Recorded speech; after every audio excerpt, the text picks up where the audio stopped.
നമ്മൾ പഠിച്ച ഒരു മേഖലയിൽ തുടരാൻ കഴിഞ്ഞില്ലെങ്കിൽ തീർച്ചയായിട്ടും അവർ ആ മേഖല ഉപേക്ഷിച്ചു പോകും. മാത്രമല്ല അവർ പിന്നീട് വരുന്ന ആൾക്കാരോട് പറയുക, പരിസ്ഥിതി ശാസ്ത്രം എന്ന് പറയുന്ന വിഷയം പഠിക്കാനേ പാടില്ല, എൻ്റെ ജീവിതം നശിച്ചു, നിങ്ങളുടെ ജീവിതം നശിക്കരുത് എന്നായിരിക്കും പറയുക. പരിസ്ഥിതി ശാസ്ത്രം കഴിഞ്ഞവരെയോ പരിസ്ഥിതി ശാസ്ത്രം എന്ന നിലയിൽ അങ്ങനെ ഒരു ശാസ്ത്രശാഖയെയോ വളർത്താനോ അല്ലെങ്കിൽ സമൂഹത്തിൻ്റെ മുമ്പിലേക്ക് കൊണ്ടുവരാനോ ഒരു രീതിയിലുള്ള ശ്രമങ്ങളും നടക്കുന്നില്ല എന്നുള്ളതാണ് വലിയ കാര്യം. ജീവികളുടെ യാത്ര, ഞാൻ നേരത്തെ സൂചിപ്പിച്ചു, ചെങ്കൽപ്പരപ്പുകൾ വലിയ ജൈവവൈവിധ്യമുള്ളതാണ്. അതിൽ ഇൻക്ലൂഡിങ് മാമൽസ് ഉണ്ട്, റെപ്റ്റൈൽസ് ഉണ്ട്, ഇതെല്ലാം ഉണ്ട്. ഇവരുടെ യാത്രേനെ തന്നെ ആദ്യം തന്നെ തടയാണ്. ഇപ്പം നിശാശലഭത്തേക്കാൾ കൂടുതൽ നമുക്ക് പരിചയം ചൊറിയാമ്പുഴുവിനെയാണ്. ജൈവവൈവിധ്യത്തിൻ്റെ കാര്യം പരിഗണിച്ചാൽ ഏറ്റവും പ്രാധാന്യമുള്ള സ്ഥലങ്ങളാണിത്. പക്ഷേ നമ്മളുടെ ഒരു മാപ്പിംഗ് സിസ്റ്റം പ്രകാരം അല്ലെങ്കിൽ നമ്മളുടെ ഒരു ക്ലാസിഫിക്കേഷൻ പ്രകാരം ഈ പ്രദേശം മൊത്തം വേസ്റ്റ് ലാൻഡാണ്. ഇങ്ങനെയുള്ള കിടക്കുന്ന പ്രദേശങ്ങളിലാണ് എല്ലാ വലിയ ഗവൺമെൻറ് പ്രോജക്റ്റുകൾക്കും ഒരു പ്രദേശമായിട്ട് ഇവരിപ്പോൾ കരുതുന്നത്. ജനങ്ങളുടെ ലൈഫിലേക്ക് ഡയറക്റ്റ് ഇമ്പാക്റ്റ് ഉണ്ടാക്കാൻ പറ്റുന്ന ഒരു ശാസ്ത്രശാഖയാണ് environmental science compared to other pure science ശാഖകളെ സംബന്ധിച്ചിടത്തോളം. അപ്പോൾ അതിൻ്റെ ഇടയിൽ തന്നെ ഈ ശാസ്ത്രകാരന്മാരും കാൽപ്പനിക പരിസ്ഥിതിവാദികളും എന്ന് പറഞ്ഞൊരു ദ്വന്ദ്ം രൂപപ്പെടുന്നുണ്ട്. അതിനെപ്പറ്റി എന്താണ് അഭിപ്രായം? ഞാനൊരു ചെറിയ ഉദാഹരണം പറഞ്ഞിട്ട് ഇതിലേക്ക് വരാം. വരാല് എന്ന് പറഞ്ഞിട്ടുള്ളൊരു മത്സ്യത്തെ കുറിച്ചിട്ട് അറിയോ? വരാല് അറിയാം, വളരെ നമ്മളുടെ എല്ലാ ജില്ലകളിലും സുലഭമായിട്ടുള്ള ഒരുവിധം സുലഭമായിട്ടുള്ള ഒരു മത്സ്യമാണ്. സ്നേക്ക് ഹെഡ് എന്നൊക്കെ അറിയുന്ന വരാല്. നമ്മുടെ നാട്ടിലതിനെ തൃശ്ശൂർ ഭാഗത്ത് തന്നെ ബ്രാല് എന്നുള്ളൊരു പേരാണ് പറയുന്നത്. ഒരാൾ പഞ്ചായത്ത് കുളത്തിൽ വരാലിനെ പിടിക്കാൻ വേണ്ടിയിട്ട് പോകുന്നു. ചില പ്രത്യേക കാലങ്ങളിൽ ഇതിനെ എളുപ്പത്തിൽ പിടിക്കാനായിട്ട് പറ്റും. അതെന്തുകൊണ്ടാണെന്ന് ഞാൻ പുറകിൽ പറയാം. ഇതിനെ എളുപ്പത്തിൽ പിടിക്കാൻ പറ്റുന്ന സമയത്താണ് ഇദ്ദേഹം ഇതിനെ പിടിക്കാനായിട്ട് പോകുന്നത്. ഈ മീനെ കുറിച്ചിട്ട് അറിയുന്ന, ഈ മത്സ്യത്തെ കുറിച്ചിട്ട് അറിയുന്ന, ഈ മത്സ്യത്തിൻ്റെ സ്വഭാവം അറിയുന്ന, പരിസ്ഥിതിയെ കുറിച്ചിട്ട് അറിയുന്ന ഒരാൾ അദ്ദേഹത്തോട് പറയുന്നു, ഈ മീനെ താങ്കൾ ഇപ്പോൾ പിടിക്കാൻ പാടില്ല, പിടിക്കരുത്. എന്തുകൊണ്ടാണ് കാരണം എന്നുള്ളതാണ് അടുത്ത ചോദ്യം ചോദിക്കേണ്ടത്. ആ കാരണം ഒരുപക്ഷെ ഇദ്ദേഹം ചോദിക്കുന്നുണ്ടാവില്ല. ഓക്കെ, ഇദ്ദേഹം അത് പ്രശ്നമാക്കിയിട്ട് മാറ്റുന്നു. എന്നെ മീൻ പിടിക്കാനായിട്ട് അനുവദിച്ചില്ല. നേരത്തെ പറഞ്ഞിട്ടുള്ള ഇത് വെച്ചിട്ട് സമൂഹം തന്നെ വിഭജിക്കപ്പെടുന്നു. ആ ഒരു പ്രദേശം തന്നെ വിഭജിക്കപ്പെടുന്നു. ഒരു കൂട്ടർ പറയുന്നു, ഈ മീനെ പിടിക്കാനേ പാടില്ല.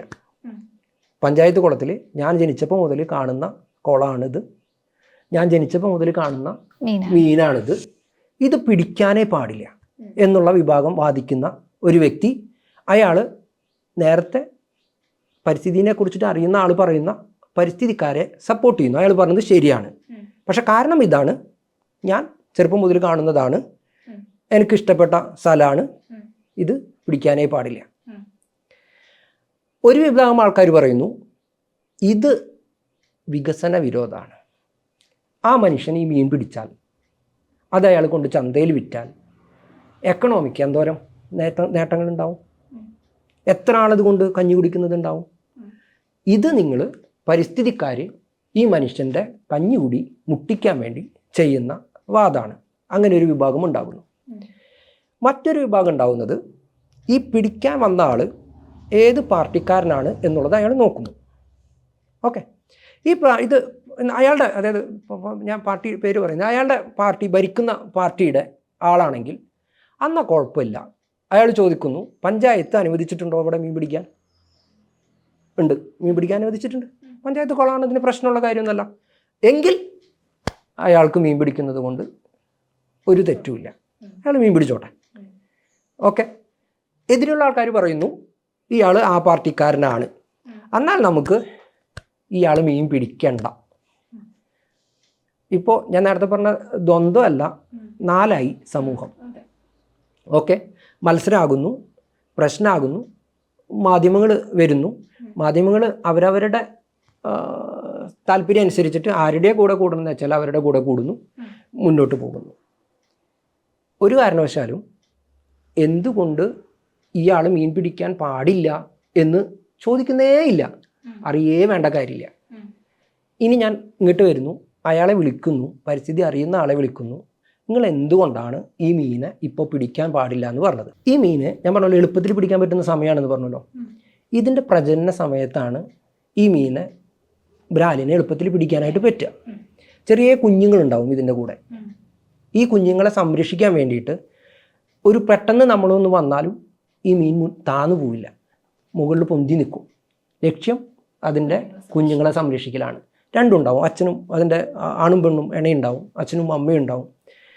മാത്രമല്ല ഈ കുഞ്ഞുങ്ങളുടെ ഭക്ഷണം എന്ന് പറയുന്നത് ഈ മറ്റു മത്സ്യങ്ങളെ പോലെയല്ല. ഈ മീനുകളുടെ ശരീരത്തിൽ നിന്ന് ഒരു കൊഴുപ്പ് വരും. ഈ കൊഴുപ്പാണ് ഈ കുട്ടികൾ ഒരു പ്രായം വരെ, ഒരു 3 സെൻറ്റിമീറ്റർ 4 സെൻറ്റിമീറ്റർ ഒക്കെ ആകുന്നത് വരെ ഇവരുടെ ഭക്ഷണം ഇതിൻ്റെ അമ്മ അച്ഛൻ ഉൽപ്പാദിപ്പിക്കുന്ന അതിൻ്റെ ശരീരത്തിൽ നിന്ന് വരുന്ന കൊഴുപ്പാണ്. ഇയാൾ പറയുന്നു, ഞാൻ ഉദ്ദേശിച്ചത് ഇതാണ്, ഈ ഒരു കാലത്ത് നിങ്ങൾ പിടിക്കരുത്. ആ പിടിക്കുന്നത് പ്രകൃതിയോട് ചെയ്യുന്ന ദ്രോഹമാണ്, മീനുകളുടെ അടുത്ത തലമുറയോട് ചെയ്യുന്ന ദ്രോഹമാണ്. എളുപ്പം പിടിക്കാൻ കഴിയുന്നത് അത് സ്വയം ബലിയാവാൻ തയ്യാറാണ്. അതുകൊണ്ടാണ്, അതിന് കുട്ടികളെ സംരക്ഷിക്കാൻ വേണ്ടിയിട്ടാണ്. അല്ലെങ്കിൽ വരാനെന്ന് പറഞ്ഞാൽ മീനുകൾ ചെറിയൊരു അനക്കുണ്ടെങ്കിൽ അവർ ഓടിപ്പോവും. ഇതുകൊണ്ടാണ് ഞാൻ പറഞ്ഞത്, ഈ കാലം കഴിയുമ്പോൾ നിങ്ങൾ ആ വരാലിനെ പിടിച്ചോളൂ, നിങ്ങൾ എക്കണോമിക് ഗ്രോത്ത് ഉണ്ടാക്കിക്കോളൂ, അല്ലെങ്കിൽ നിങ്ങൾ ഭക്ഷിച്ചോളൂ. ആരാണ് ശരി? ഓക്കെ. കേരളത്തിൽ മൊത്തത്തിൽ സംഭവിക്കുന്നത് ഈ പറഞ്ഞ വ്യക്തി ഉണ്ടല്ലോ, ഞാൻ പറഞ്ഞല്ലോ പരിസ്ഥിതി ശാസ്ത്രം അറിയുന്നത്, ആ ജീവിനെ കുറിച്ച് അറിയുന്ന ആൾക്കാർ അയാളെ പരിഗണിക്കുന്നേയില്ല എന്നുള്ളതാണ്. നേരത്തെ ഞാൻ പറഞ്ഞല്ലോ തല്ലുണ്ടായി എന്ന് പറഞ്ഞല്ലോ, അയാൾ ഒഴിവാക്കപ്പെടുകയാണ്. അയാളോട് കാരണേ ചോദിക്കുന്നില്ല, അയാൾ എവിടെയും വരുന്നില്ല. കുറച്ചും കൂടി വിശദമായിട്ട് ഞാൻ പറയുകയാണെങ്കിൽ, കേരളത്തിൽ പരിസ്ഥിതി ശാസ്ത്രം ഒരു പഠന വിഷയമാക്കിയിട്ട്, പ്രത്യേകിച്ച് ഒരു ബിരുദാനന്തര ബിരുദ വിഷയമാക്കിയിട്ട് എൻ്റെ ഓർമ്മ ശരിയാണെങ്കിൽ 20 വർഷത്തോളം ആയിട്ടുണ്ട്. 2500 മുകളിൽ ഏകദേശം 3000-ഓളം കുട്ടികൾ പരിസ്ഥിതി ശാസ്ത്രത്തിൽ ബിരുദാനന്തര ബിരുദം കഴിഞ്ഞിട്ടുള്ളവർ കേരളത്തിലുണ്ട്. അതിൽ 120-ഓളം കുട്ടികൾക്ക് PhD ഉള്ളവരാണ്. 450-ഓളം പേര് MPhil ഉള്ളവരാണ്, പരിസ്ഥിതി ശാസ്ത്രത്തിലുള്ളവരാണ്. ഇതിൽ ഏതെങ്കിലും ഒരു ഗവൺമെൻറ് ഏജൻസിയിലോ ഗവൺമെൻറ്റിൻ്റെ നയം രൂപീകരിക്കുന്ന കമ്മിറ്റികളിലോ അല്ലെങ്കിൽ ഉദ്യോഗസ്ഥ വൃന്ദങ്ങളിലോ അംഗങ്ങളായിട്ടുണ്ടാവുക 6-7 പേരായിരിക്കും. ബാക്കി ഈ പറഞ്ഞിട്ടുള്ള മുഴുവൻ പേരും കൃത്യമായിട്ട് പരിസ്ഥിതി പഠിച്ചിട്ടുള്ളവർ, പരിസ്ഥിതി ശാസ്ത്രം എന്നുള്ള നിലയിൽ അത് പഠിച്ചിട്ടുള്ളവർ ഒരു രീതിയിലുള്ള തീരുമാനങ്ങളിലോ നയങ്ങളിലോ അവർ വരുന്നില്ല.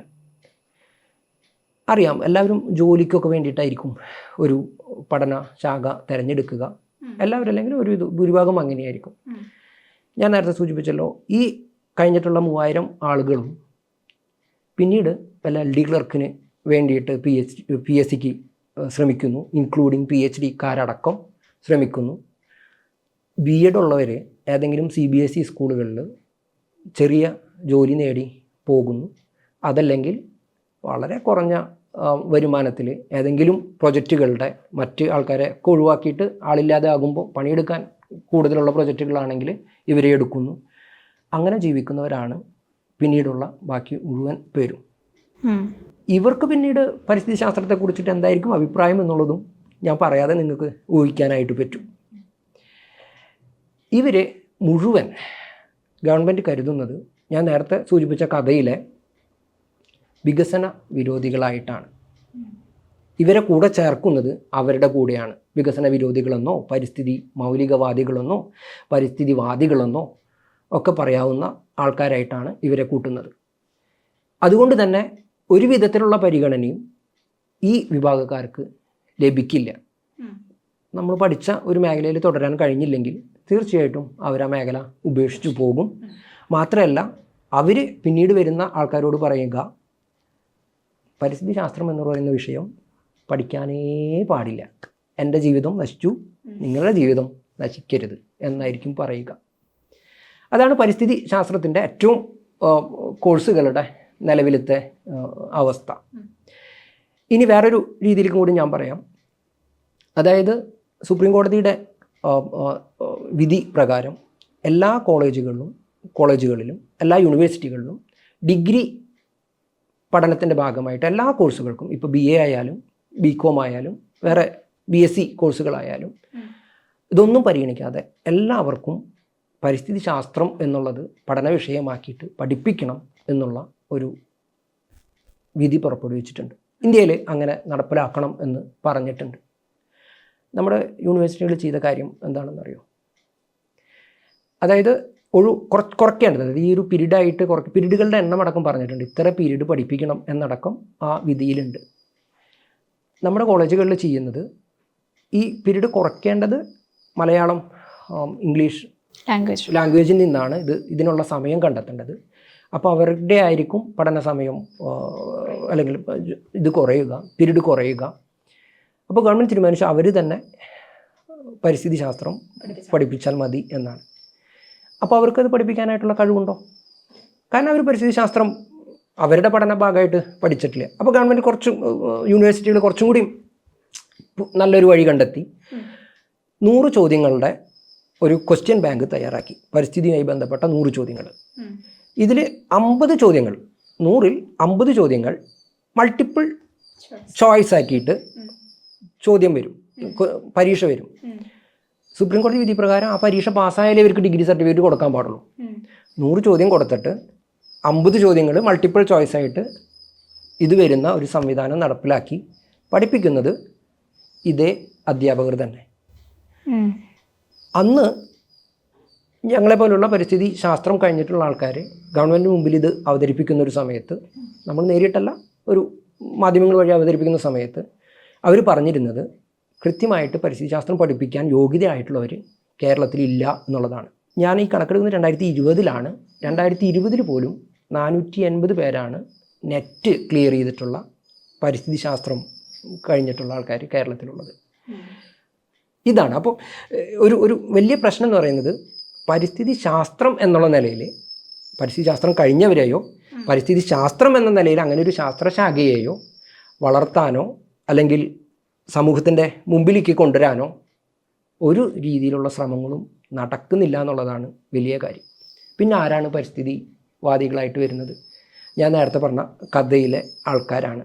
അതായത് ഞാൻ ചെറുപ്പം മുതലേ കാണുന്ന മീനാണ്, ഞാൻ കാണുന്ന കുളമാണ്, അതുകൊണ്ട് മീൻ പിടിക്കാനേ പാടില്ല എന്ന് പറയുന്ന ഒരു വിഭാഗത്തിൻ്റെ ആൾക്കാരാണ് പലപ്പോഴും ഇന്ന് പരിസ്ഥിതിയുടെ ഒരു പ്രതിനിധികളായിട്ട് പല മുന്നോട്ട് വരുന്നതും ചർച്ചകളിലും ഒക്കെ പങ്കെടുക്കുന്നതും. മറ്റൊരു വിഭാഗം ആൾക്കാരെ കുറിച്ചിട്ടും ഞാൻ പറഞ്ഞു. ഗവൺമെൻറ് മാറുന്നതിനനുസരിച്ച് നിലപാട് മാറും. അവരുടെ പാർട്ടി ആണ് അധികാരത്തിലെത്തുന്നതെങ്കിൽ വലിയ വികസന അനുകൂലികളായിട്ടും, ഇനി അവർ പ്രതിപക്ഷത്താകുന്ന ഒരു സമയത്ത് വലിയ പരിസ്ഥിതിവാദികളായിട്ടും ഇവർ മാറും. പക്ഷേ ഞാൻ നേരത്തെ പറഞ്ഞ പോലെ പരിസ്ഥിതിനെ കുറിച്ചിട്ടുള്ള കൃത്യമായിട്ടുള്ള അറിവുകളോ പരിസ്ഥിതി ശാസ്ത്രത്തിലുള്ള ജ്ഞാനമോ ഒന്നും ഇത്തരക്കാർക്ക് ഉണ്ടാവുകയില്ല. കേവലം പരിസ്ഥിതിവാദം, അങ്ങനെ കുറച്ച് വ്യക്തി താല്പര്യങ്ങൾ, രാഷ്ട്രീയ താല്പര്യങ്ങൾ, ഈ ഒരു വിഭാഗമാണ് പരിസ്ഥിതിനെ പ്രതിനിധീകരിച്ചുകൊണ്ട് പലപ്പോഴും മുന്നോട്ട് വരുന്നത്. ഇത്തരം ആൾക്കാരെ കൃത്യമായിട്ടുള്ള ശാസ്ത്രീയത അടിസ്ഥാനമില്ലാത്തത് കൊണ്ട് ഇവരുടെ വാദമുഖങ്ങളെ വളരെ എളുപ്പത്തിൽ ഖണ്ഡിക്കാനായിട്ട് മറുവിഭാഗത്തിന് സാധിക്കുകയും ചെയ്യും. അവിടെ തോൽവി സംഭവിക്കുന്നത് പരിസ്ഥിതിക്ക് മാത്രമാണ്. നിങ്ങളുടെ PhD പഠനം കവായ് റിവർ ബേസിനെ ആധാരമാക്കിയിട്ടായിരുന്നല്ലോ. അപ്പോൾ നമ്മുടെ ഇന്ത്യയിലെ അല്ലെങ്കിൽ കേരളത്തിലെ കൺസർവേഷൻ ഐഡിയാസ് മിക്കവാറും ഒരു ലാർജ് ഫോറസ്റ്റ് ഏരിയയെ ഫോക്കസ് ചെയ്തിട്ടാണ് ഉണ്ടാവാറ്. അപ്പോൾ ലാട്രേറ്റിക് ലാൻഡ്സ്കേപ്പ് വളരെ ബയോഡൈവേഴ്സിറ്റി റിച്ച് ആയിട്ടുള്ള ഒരു ലാൻഡ്സ്കേപ്പാണ്. അപ്പം അത്തരം ഏരിയകൾ കൺസർവേഷൻ എഫേർട്സ് നിന്ന് പിന്തള്ളപ്പെടുമ്പോൾ അതെങ്ങനെയാണ് നമ്മുടെ പ്രകൃതിയെ ബാധിക്കുന്നത്? അല്ലെങ്കിൽ ഇത്തരം ലാൻഡ്സ്കേപ്പുകളുടെ പ്രാധാന്യം എന്താണ് നമ്മുടെ എക്കോളജിയിൽ? അതിനെപ്പറ്റി ഒന്ന് സംസാരിക്കാം. സൂചിപ്പിച്ചതുപോലെ എൻ്റെ PhD പഠനം ത്തിൻ്റെ title ecology of kawaii river basin A fragmented landscape in Kerala എന്നുള്ളതാണ് എൻ്റെ PhD ടൈറ്റിലായിരുന്നത്. ഈ ഒരു പഠനത്തിൻ്റെ ഭാഗമായിട്ടാണ് ഞാൻ ഈ ലാട്രേറ്റിക് എക്കോസിസ്റ്റമായിട്ട് അല്ലെങ്കിൽ ലാട്രേറ്റിക് ലാൻഡ്സ്കേപ്പായിട്ട് കൂടുതൽ പരിചയപ്പെടുന്നതും കൂടുതൽ പഠനം നടത്തുന്നതും. ഈ ഒരു പഠനം നടക്കുന്നത് 2012 മുതൽ 2016 വരെയുള്ള ഒരു കാലഘട്ടത്തിലാണ്. കേരളത്തിലെ പൊതുവെ ഉള്ളൊരു ധാരണ നമ്മളുടെ 44 നദികളും പശ്ചിമഘട്ടത്തിൽ നിന്ന് ഉത്ഭവിക്കുന്ന നദികളാണ് എന്നുള്ളൊരു ധാരണയാണ്. ഒരുപക്ഷെ നമ്മളുടെ കരിക്കുലത്തിൻ്റെ ഭാഗമായിട്ടുള്ള പാഠപുസ്തകത്തിൽ പോലും ഒരുപക്ഷെ ഇങ്ങനെയൊരു ധാരണയായിരിക്കും കുട്ടികളിൽ വളരുക. പക്ഷേ സത്യത്തിൽ കേരളത്തിലെ 15ഓളം പുഴകൾ പശ്ചിമഘട്ടമായിട്ട് നേരിട്ട് ബന്ധമില്ലാത്ത ഇടനാടൻ ചെങ്കൽക്കുന്നുകളിൽ ഉത്ഭവിക്കുന്ന നദികളാണ്, പുഴകളാണ്. അല്ലെങ്കിൽ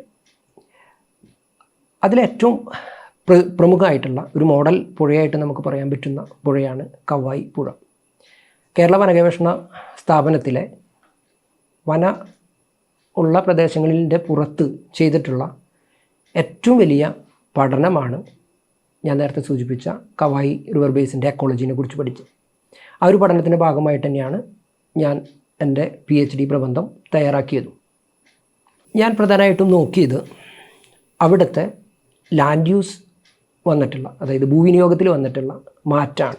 എങ്ങനെയാണ് ആ പ്രകൃതിയിലെ ഭൂവിനിയോഗത്തിൽ വന്നിട്ടുള്ള മാറ്റം, അത് പരിസ്ഥിതി സംരക്ഷണത്തിൽ എത്രത്തോളം മാറ്റം ഉണ്ടാക്കിയിട്ടുണ്ട്, അല്ലെങ്കിൽ എത്രത്തോളം സ്വാധീനം ഉണ്ടാക്കിയിട്ടുണ്ട്. അതുപോലെ തന്നെ ആ ഭൂവിനിയോഗത്തിൻ്റെ വിനിയോഗം എങ്ങനെയാണ് ചില ഭാഗങ്ങളെ സംരക്ഷണ മേഖലകളിൽ നിന്ന്, ഗവൺമെൻറ് റെക്കോർഡുകളിൽ നിന്ന് ഒഴിവാക്കിയിട്ടുള്ളത് എന്നുള്ള നിലയിലാണ് ഞാൻ ആദ്യമായിട്ട് ആ ഒരു ഭാഗത്തെ കുറിച്ചിട്ട് പഠിച്ചത്. ഞാൻ നേരത്തെ സൂചിപ്പിച്ചതുപോലെ ഞാൻ GIS റിമോട്ട് സെൻസിങ് സാധ്യതകളും കൂടി ചേർത്തിട്ടാണ് ഈ ഒരു പഠനം നടത്തിയത്. അപ്പോൾ അവിടുത്തെ ഒരു ഭൂവിനിയോഗത്തിൽ വന്നിട്ടുള്ള മാറ്റം, അല്ലെങ്കിൽ ഭൂവിനിയോഗം എങ്ങനെയാണ് അധികാര രേഖകളിൽ വന്നിട്ടുള്ള മാറ്റം എന്നുള്ളതിനെ കുറിച്ച് വിശദമായിട്ടുള്ളൊരു പഠനം നടത്തി. ഈ ഒരു പ്രദേശത്ത് ജനവാസം ആരംഭിക്കുന്നത് നമുക്കെല്ലാം അറിയാവുന്നതുപോലെ ഒരു BC 1000 ആ ഒരു സ്ഥലത്തോട് സംബന്ധിച്ചിട്ടായിരിക്കും ഈ പ്രദേശത്ത്, പ്രത്യേകിച്ച് കേരളം ഭാഗത്തേക്ക് പ്രധാനമായിട്ടും ജനവാസം ആരംഭിക്കുന്നത്.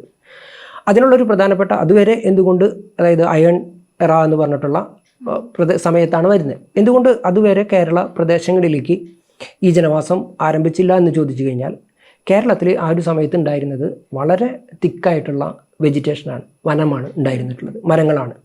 ആ ഒരു വെജിറ്റേഷനെ ക്ലിയർ ചെയ്യാനുള്ള ഒരു ടൂളും ആദിമ വിഭാഗങ്ങൾക്ക് ഇരുമ്പിൻ്റെ കണ്ടുപിടുത്തം, ഇരുമ്പ് അവരുടെ ഒരു ഉപകരണമായി മാറുന്നത് വരെ ഉണ്ടായിട്ടില്ല. അപ്പോൾ ആ ഒരു സമയം വരെ കേരളത്തിൽ ജനവാസം ഉണ്ടായിട്ടില്ല എന്ന് വേണമെങ്കിൽ പറയാം. വളരെ ചുരുക്കം ചില സ്ഥലങ്ങളിൽ നമുക്ക് വേണമെങ്കിൽ അതിനൊരു മാറ്റം ഉണ്ടെന്ന് വേണമെങ്കിൽ പറയാം, വയനാട് ചില പ്രദേശങ്ങളിൽ ഒഴികെ.